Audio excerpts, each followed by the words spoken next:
experience in the bar industry? Well, I've been spending the last 35 years of my life behind bars. Wow. I was like, wait, tell me more. No, yeah, I started in 1980. I'm guessing maybe you weren't born then, but close, right? My cousin Helen David opened the Brass Rail Bar in Port Huron, Michigan in 1937, and she ran it for almost 70 years until her death at the age of 91. Wow. They took her from her bar stool to the hospital. Wow. And the thing about Helen, she was not only a great mentor to me, she was a 2-time breast cancer survivor.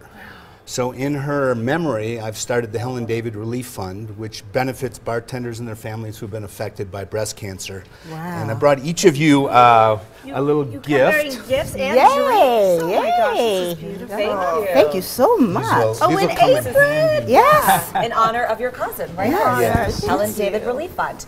And you Beautiful. are always having fundraisers, trying to raise money to support the people in the bar industry, as Yes, you mentioned. again, this is by bartenders, for bartenders. We just finished up the second annual for the Love of Cocktails at the lovely Mix. 800 people attended the gala. It was gorgeous. I was just like walking on clouds. I was so taken by the generosity and the love and support. But again, it's by bartenders, for bartenders. So bartenders and their families who have been affected by breast cancer benefit from the Helen David.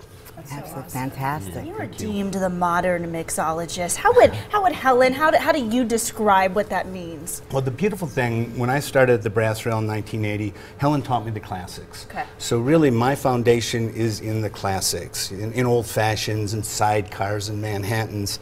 And modern mixology really is a play on words, because everything I really reference is founded in the classics, but taking a modern twist. Okay. Utilizing ingredients and products that are available today and just putting a fresh twist on classics. Now, how did you get to Vegas? What was the draw? Well, in 1998, I came home from work, and I had one of those old, voice answering machines with the tape on it. And there's a guy who says, this is Gamal Aziz from the Bellagio in Las Vegas, and we'd like to talk to you about doing cocktails for us. And I thought, this is the craziest thing I ever heard of. At the time, how was Vegas seen in the public eye? Well, in terms of parties and all of that? Yeah, I mean, for me, Las Vegas was a 48-hour town. I thought living in Las Vegas is Still is, right? Well, I loved it, though. I used to love coming, and my best friend, Greg Miller, he said, you have to do this.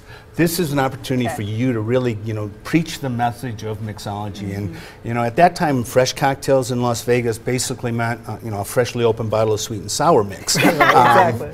Things being squeezed, at Bellagio, 25,000 drinks a day when we opened, and everything done fresh. Every mojito was made with hand-extracted lime juice, and it really was a moment, I was blessed to work with 200 of the finest bartenders here in Las Vegas at Bellagio, and we had an opportunity to make a statement and kind of change the way Las Vegas looked at cocktails.